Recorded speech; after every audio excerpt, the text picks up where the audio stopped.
I've traveled to China scores of times. I know every way of getting in, but this I really was stuck. In the summer of 2022, Justin Jin started a project that would become a National Geographic cover story. Justin is a photographer based in Brussels. Nat Geo wanted to send him to China. But last summer, China's borders were mostly closed under its zero COVID policy. Because I'm from Hong Kong, I do have a Chinese passport. And that allows me to go into China without a visa, because at that time, China was not issuing visa to foreigners. Plane tickets, however, were another story. Airlines had canceled thousands of flights. Justin says, at one point, a travel agent offered to book him a one-way ticket for $13,000. So finally, I found a ticket to Beijing for $4,000, which by then sounded very reasonable. 2 days before flying, I thought maybe I just double check that everything is okay. I called the airline. I say, so my flight to Beijing, everything's going fine, right? And they say, well, you are going to be landing in Xi'an, a city like 1,000 kilometers away in the heart of China where the Terracotta Army is. If your metric system is as rusty as mine, that's more than 600 miles away. But Justin rolled with it. When he made it to China, he still wasn't in the clear. He had to avoid coronavirus outbreaks, otherwise he'd be stuck in mandatory quarantine. So, I had to make plan A, plan B, plan C, plan D, plan E. I don't know how many plans I've canceled. So I was traveling, doing the story as if I was covering a war or a natural disaster. But he wasn't covering a war or a natural disaster or even COVID. Nat Geo sent Justin there for a story on China's changing population. At the beginning of 2023, China officially had more people than any other country. But this year, for the first time since the 1960s, the government announced that the population shrank. And according to population models, this is just the beginning. This is a change that will impact not only the country, but the whole planet. China's population could decline by more than half in the next 70, 80 years.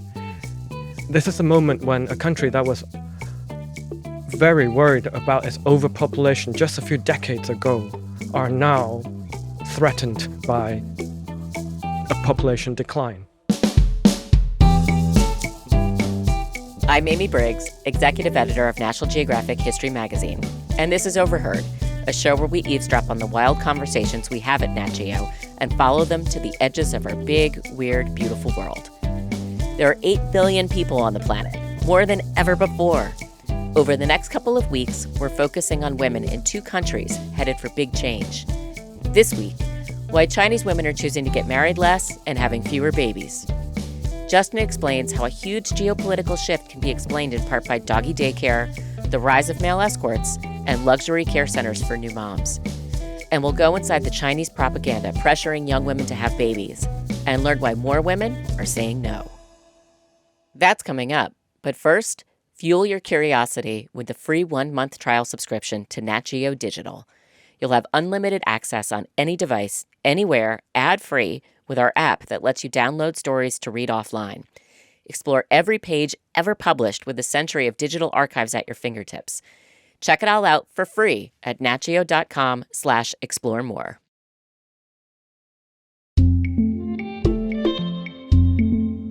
If this was Sesame Street, today's episode would be brought to you by the number 8 billion. Just to put it in perspective, 100 years ago, the human population was around 2 billion. We've quadrupled since then. And as a species, we're adding another billion people about every 12 years. National Geographic is focusing our April issue on 2 countries going through a seismic shift. First up, China. In the 1980s, China became the first country to have 1 billion people, all on its own. Now, according to population models, it's about to lose the title of the most populous country. Justin Jin set out to learn why Chinese women are choosing to have fewer kids, or none at all. Do you think being the most populous country in the world is an important part of Chinese identity? Yes. For millennia, China is the center of the world. That's why the name China means the Middle Kingdom, right? And the Middle Kingdom is the biggest kingdom. How will it affect national identity to have this massive shift where it may not be the biggest anymore? It's so hard to say because, I mean, there must be so many different responses, and it is a new situation.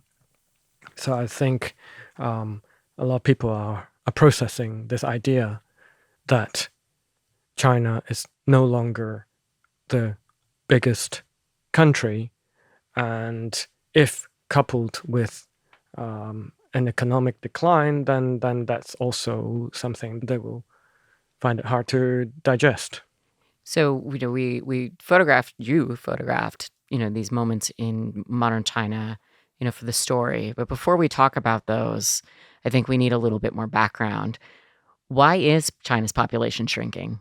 Well, the first reason why China's population is shrinking is the one-child policy, which was very strict and imposed on the entire population since the 70s, officially becoming law in 1980.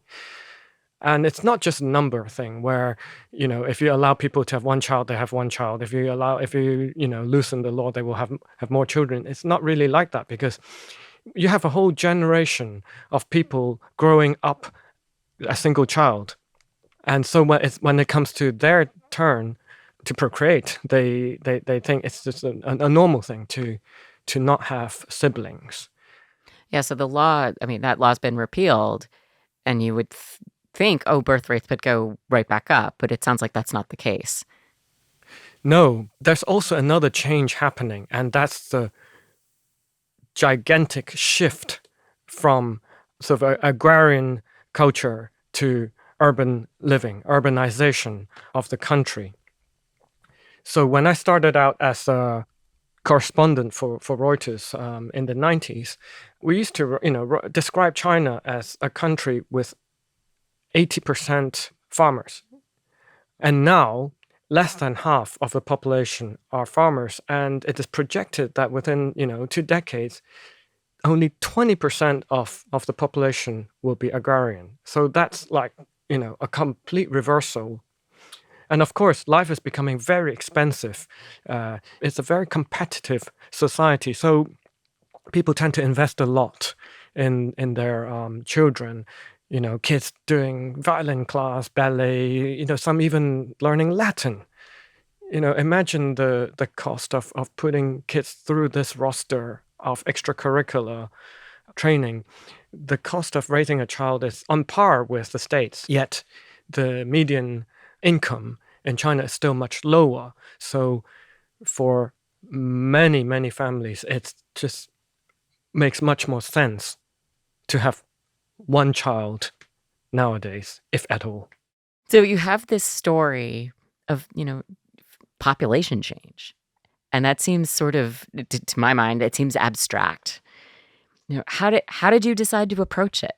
So actually, the hardest thing about photographing this story is indeed the abstractness of it all. Population change on this scale is not something that you can really see. It's not like suddenly there are no people on the street. No, I mean, China is like a big mothership whose population is shifting by the millimeter per year. It's almost an imperceivable change. So when you talk about population decline, the first thing that goes through my mind is how could I photograph a change that is actually visually static? Justin's photos are definitely not static. He found vibrant little slices of life that help explain this gigantic change. There's this one photo that is really surprising. Justin took it at a specialized postnatal center. There's a team of nurses in gleaming white outfits tending to 6 newborn babies. It looks like the babies are in excellent hands. So on first impression, you'd think that there's a baby boom in China. But actually, these are highly paid postnatal centers used by high-achieving mothers who wants to get back to work quickly. They pay something like between 10,000 US dollars to 30,000 for that first month for this super treatment where their child is nursed round the clock by a team of nurses and doctors, and the mothers get, herbal medicine, massage, everything taken care of, just so that for most of them, they can go back to their high pressure job within a month in top form. Wow. So it isn't just about personal ambition for these women. It's also about the pressure to earn money, to be able to support their children in the ways that you talked about before, the lessons, the schools. And it all starts from day one, hour one, it sounds like. Yes, imagine if your first month already costs you $10,000, $15,000, $20,000. How much is the rest going to cost? So let's talk about another picture from the story. So we see there's an older man and woman, and it's in Shanghai, and they're embracing, I think, their great-granddaughter, who's 5 years old. And she looks like she's trying to squirm away from her parents a little bit. Maybe she's not comfortable. What was going on in that picture? I looked for a family that reflected the recent birth control history of China, and I found this one. The elderly couple themselves in the 50s gave birth to 3 children when it was like the normal thing to do. Their children, when they reached childbearing age around the 70s and 80s, they were under the one-child policy. So each of these 3 children had 1 child. One generation further, the children who are now in their 20s and 30s, of the 3 of them, only 1 decided to have a child. The other 2, one didn't want to have any children, and the other, prefers a dog. And that encapsulates what's going on in Shanghai now. So there's only 1 of these children decided to have a child, and there's this 5-year-old girl. So for the elderly couple having given birth to 3 children, you would have thought that it would continue to widen in a pyramid, but actually it tapered off back to 1 person. And now this girl is their only descendant. Justin mentioned that in one of the families he photographed, a young person decided they'd rather have a dog than a kid. Apparently in China, that's a popular idea. Another one of Justin's photos shows 2 people at an indoor swimming pool. They're throwing balls to their 2 dogs, who are in the water on a pink flamingo-shaped floaty. So I asked him, is this couple making the same choice? Dogs over kids? Yes, they and many people I met in Shanghai, especially Shanghai, the more developed a city is, the more reluctant people are in having children. So they are not atypical of a population in Shanghai. Young people who are part of the Dink tribe, right? The double income, no kids tribe. But they need someone to take care of. So dogs and cats have become really in vogue. When do people in China tend to make these decisions? Is it, in their early 20s, or or is it later? Well, another change that's going on is that young people are giving their own parents less and less say in what they do with their lives. So, maybe 10, 20 years ago, a lot of parents can pile pressure on their children to get married and make babies. But nowadays, less and less young people listen to them. And you can see that also in that picture about a group of young women in a karaoke bar, entertained by a male escort that they hired for the night. Okay, tell me about the karaoke bar and the women and the escort. I'm fascinated by that.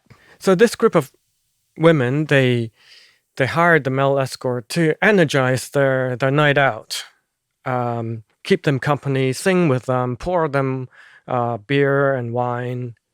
In a way, just like how many men in China would do on their night out. It's no secret that a lot of men, go to karaoke bars and hire female escorts for to entertain them. And this picture shows that in China, there's no longer shame or embarrassment for women to also hire escorts. It feels like the most normal thing in this bar. Young people are leading their own lives and in a much lesser way adhering to traditional family values. The Chinese government tried to control population with the one-child policy. How are they reacting to the news that the population is shrinking? Are they actively encouraging people to have more children? So facing declining population, the Chinese government relaxed the one-child policy to allow families to have 2 children in 2016. So in 2021, they further loosened the rule to 3 children per family. And everywhere you hear the government is giving incentives for people to have children in the form of tax breaks, housing allowance, longer maternity leave, and so on.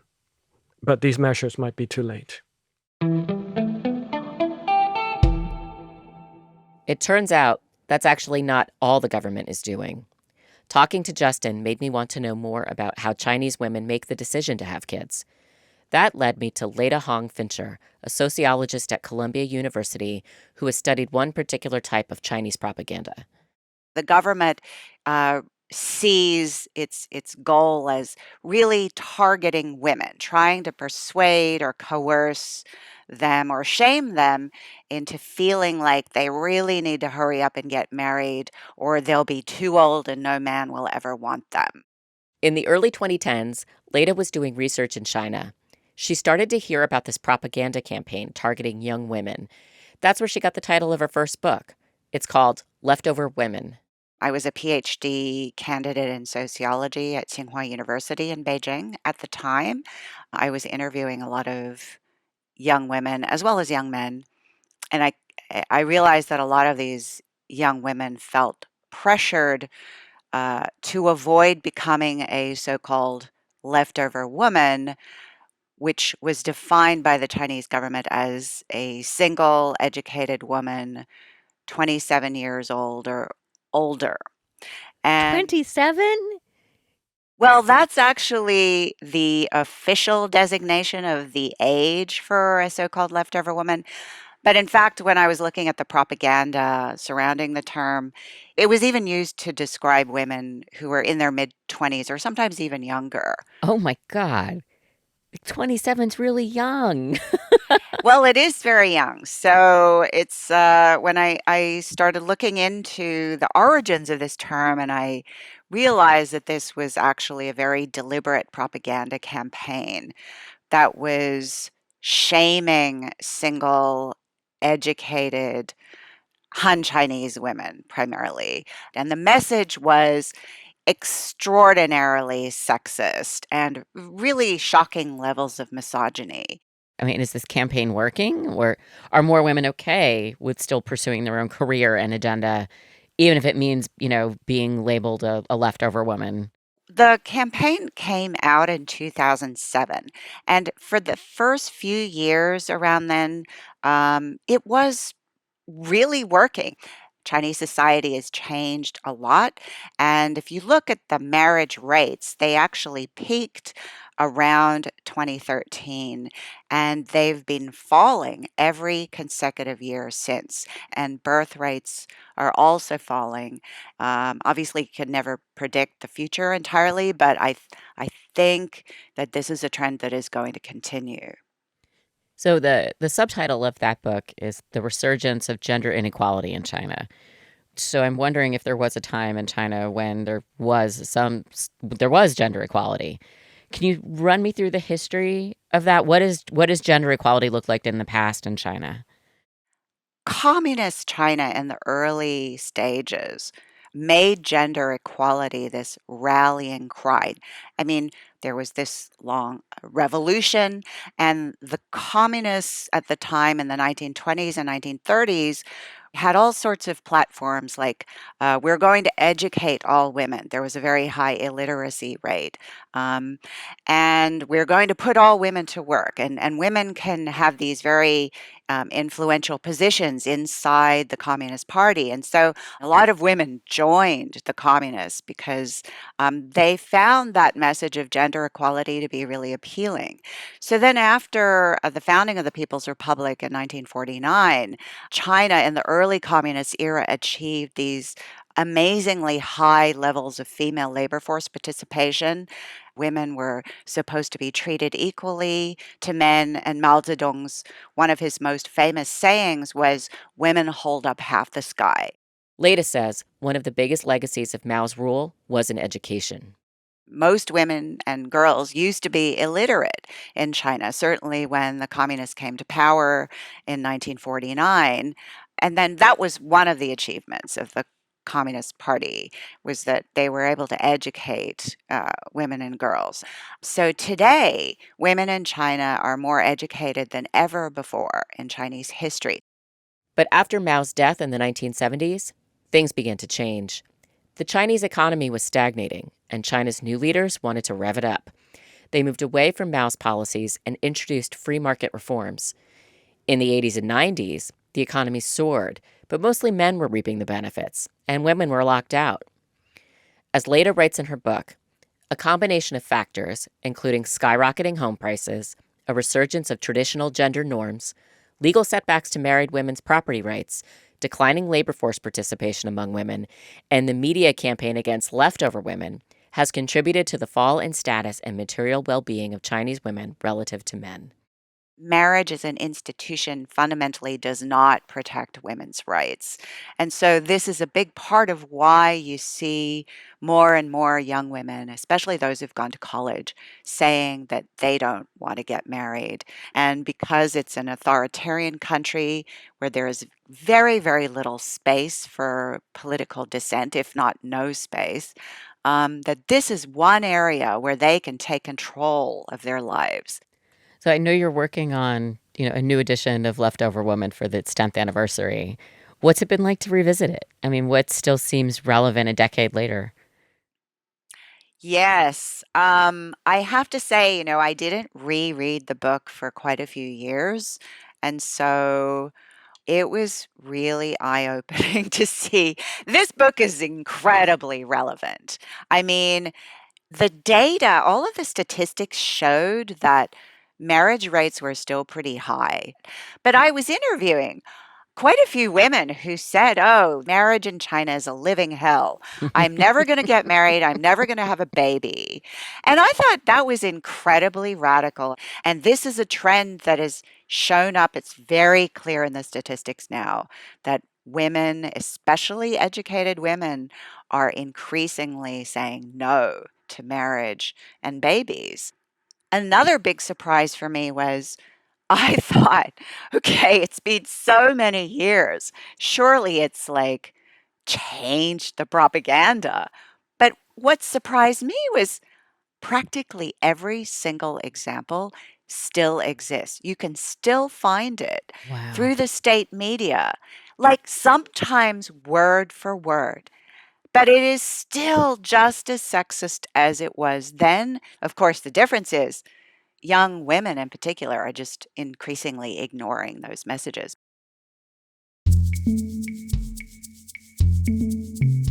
Leda Hong Fincher is the author of Leftover Women, as well as Betraying Big Brother, The Feminist Awakening in China. For a deeper dive into the world's population reaching 8 billion, check out the April issue of National Geographic.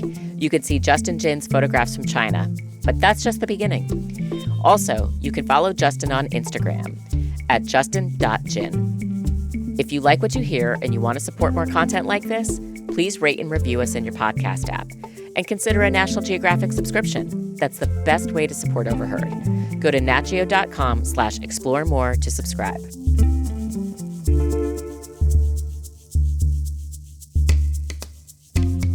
This week's Overheard episode is produced by senior producer Jacob Pinter.